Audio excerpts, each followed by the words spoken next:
To make this chicken fricassee looking dish, you're going to need some basmati rice if you want rice that looks as fine as mine. Use making a rice cooker. If you haven't got a rice cooker, what have you been doing with your life? You're going to need some capsicums, bell peppers, whatever you want to call them, some milk, cream, knorr stock cubes or stock pots, depending on your personal preference. I use the chicken ones. You could use vegetable. Ham would be interesting, but I've never tried it, so let me know if you do.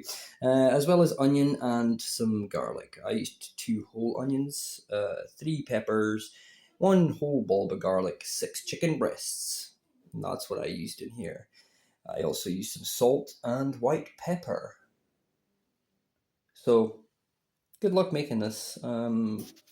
No exact ingredients, just eyeball it and have fun with it. Because cooking is meant to be fun, guys. And if you're weighing everything out, you're missing out on the fun. Yes, I did just get dressed in my chef gear for this video. Because I'm not that kind of guy. I thought it'd be funny. And I thought it'd look kind of cool. And I just changed my profile picture. So, why the hell not? Okay, so people seem to think that you need to follow a recipe. Okay. Now I'm seeing a lot of reflection here. That's a wee bit better. People seem to think you need to follow a recipe when you're making something. But if you're to weigh everything out every time you're going to make something, it's a lot of extra time when you're cooking something that probably shouldn't take that long, right? So, I'm going to be making some chicken fricassee. I've already diced my stuff up that I need. What we've got here is some chicken breast. There's about 5 chicken breasts. 230 grams each if you want actual numbers, I don't know. Guessing. Corn flour, just coated lightly in corn flour. This is to help keep it tender, lock the moisture in, and you could use chicken thighs. You get nice moist chicken thighs without the corn flour. You can not use the corn flour. It doesn't matter. It's still going to be good. The only difference is that you might overcook your chicken. That's just some oil in the pan. That's vegetable oil I used. Use whatever oil you want. Again, it doesn't matter. This is just, people overcomplicate cooking. It doesn't need to be that complicated, okay? It doesn't. So the reason I've done this, we've got a hot pan. We're going to get this chicken seared off first. You want a hot pan for this to lock in the flavor, right? That pan's not hot enough. What I should have done there was put some water into it, and I would have heard that. Now my pan should be hotter than this. Unfortunately for me, my cooker at home doesn't quite get hot enough to heat this pan fully. I do have a lot of chicken here, so I needed the bigger pan. I don't really want to do batch cooking because I've been at work all day and I want to come home and just make something easy, right? But I also want it to taste good and to fill me up. I can hear some sizzling. This is going all right. Now, some chefs will see this, they'll see all the chicken stuck together, they'll be freaking out, they'll be like, oh my god, man, what the hell? It's still going to taste good, dude. Trust me. It's still going to taste good. It's not going to matter. Alright? It's not going to make that much of a difference. Okay? Yeah, okay, if you're cooking for other people and you're trying to impress some people, maybe you're trying to get a Michelin star. I don't know what you're trying to do with your chef life, but for my chef life, I'm trying to feed myself. And I'm trying to make it so that people aren't overwhelmed by this. Because it's easy. It's freaking easy. I'll get back to you in a minute. Here we are, chicken in the pan. Hear it nice and hot, sizzling away. Getting a wee bit of goldenness on it.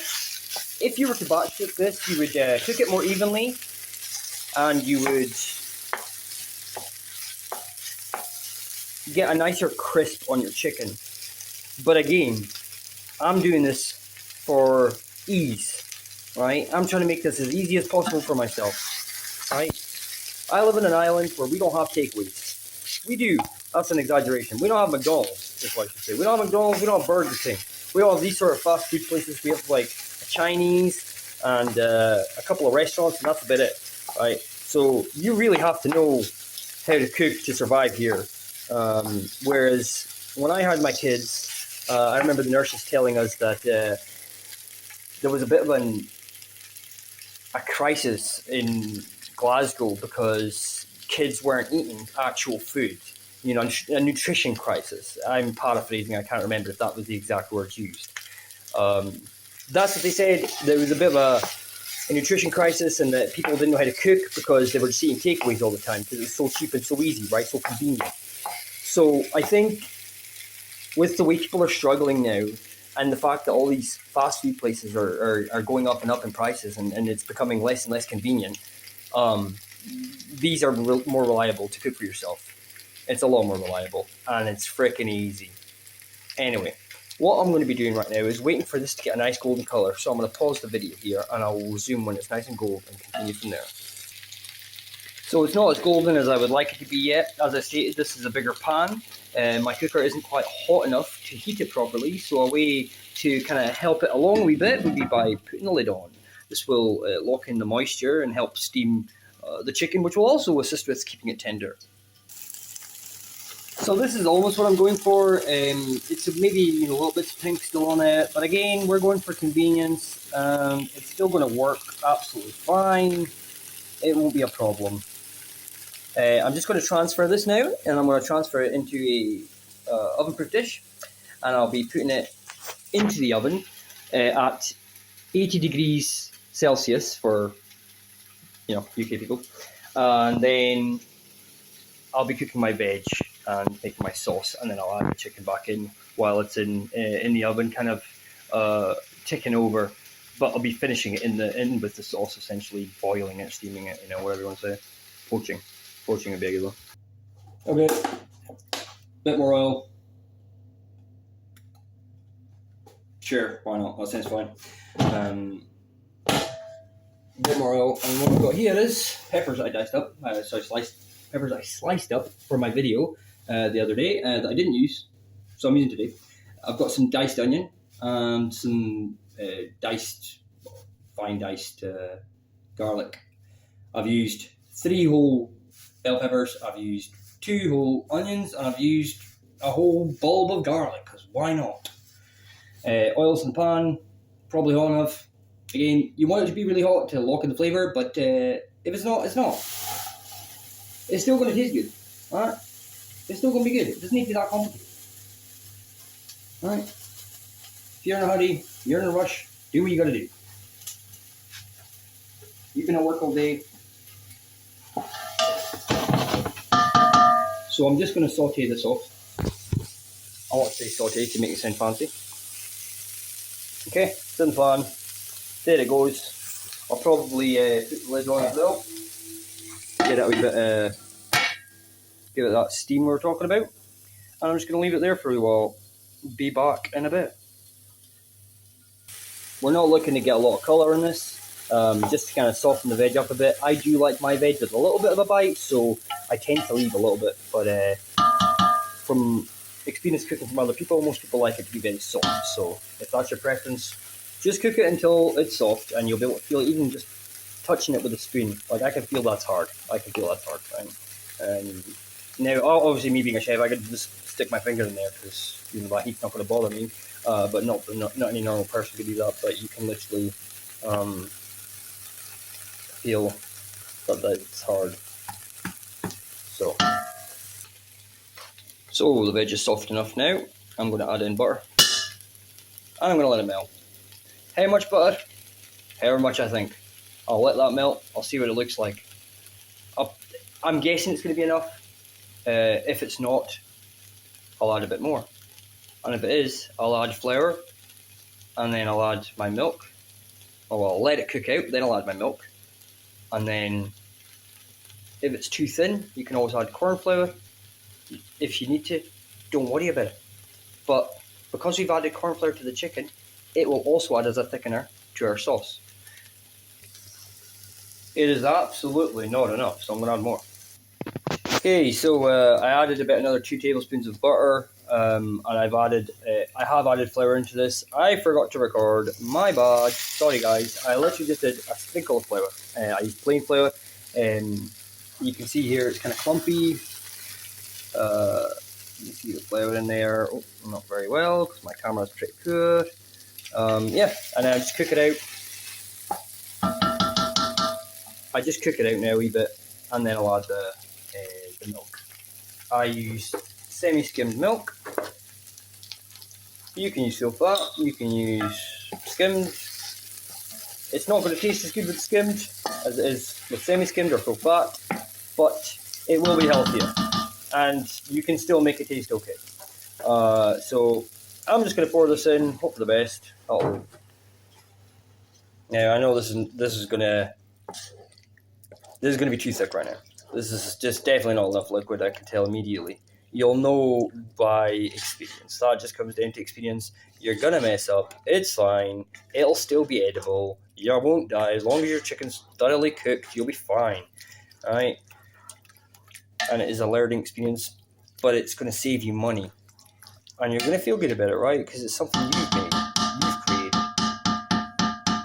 I can already tell that's not going to be enough liquid, but I'm going to wait for it to get a bit thicker before I add any more in. This will stop the chances of any lumps of flour that you don't want. As you can see here, it's a little thicker now. Add a bit more milk. Just pour it in, a little bit at a time. You can add it all in if you want. Run the risk, you know. You might add the perfect amount. You might just add a whack in and just nail it. Now, I'm obviously a nobody. I'm not made any recipes here. I probably should have told everyone what you needed for this right at the start of the video. I'll probably try and find a way to edit something like that in. If not, I'll just put in the description what ingredients you'll actually need for this. That would have been smart. But I'm learning, and I made a commitment to post every day, so this is going up anyway, even though I made a pig's ear of this video. It'll be fine. Yeah. So I'm going to let this thicken a wee bit more, and then I'm going to add the chicken in, and I'm going to add some cream in, and I'm going to add some chicken stock. Well, I say chicken stock, chicken stock cubes actually. We're going to add some of this, the Knorr chicken stock. I prefer the stock pots, but I didn't have any in, so that's what we're using. Okay, that's the chicken added in. I didn't add any more milk from the last cut, so that's good. But what I'm going to do now is there's not a lot of sauce here. I do like a lot of sauce. So I'm going to add some double cream in here. Okay. This is the one I'm using. Use whatever double cream takes your fancy. And this just gives it a nice rich texture, glossy. It's just flavorful, isn't it? It's cream. Come on, you can't go wrong. If you want to make this meal healthier, just use extra milk. That's it. Just use extra milk if you want less calories in your meal, whatever it is you're looking for out of this meal. Use less milk. In fact, I might use more milk. Now, this is look at how healthy this is. Look at the amount of chicken. I buy butcher's chicken because it loses less water weight. The chicken doesn't look too much different in size from before I started cooking it. You find that chicken from large supermarkets, you lose a lot of water. You pay less, absolutely, but you're actually paying more because of the weight that you lose in the cooking process. Now, this may not always be the case, but where I live, it absolutely is the case. Here we've got the Knorr stock cubes. Just dissolve them in some hot water. That's it. I break them up with a spoon just to speed up a little bit. And then once they're completely broken up, I'll add them in. Now, as you can see, sauces, well, I don't know if you'll be able to see in this video because, again, camera's not the best quality, but the sauce has slightly changed colour, gone a little bit more yellow looking. You'll see little bits of herbs and stuff that were obviously in the stock cube. Now, I didn't season my chicken when I coated it in the corn flour. You can. I didn't. I tend not to use as much salt as a lot of chefs. I've begun to use a bit more in the job I'm in now, and my taste buds have changed accordingly. So I will add a little bit of salt. Normally, I wouldn't actually add any salt into this, but again, my taste buds have changed recently due to the job I'm in, where we do use a little bit more salt than I'm used to. So my taste buds have become more accustomed to that. But I was always told by chefs, "Oh, you don't add enough salt. You need to add more salt." Come on. I also want to add a little bit of white pepper. I would normally use black pepper, but I don't have any in, so I didn't want to go to the shop because, again, work all day, right? You're working all day, guys. You don't want to be pissing about. You're going to use what you've got. That's what it's all about. And look at this. Look at, just, that's it. And it's going to taste good. And you're going to taste this now. And it might be missing something, because I've not tasted it yet. It might be missing something. I might need to add another stock cube in here.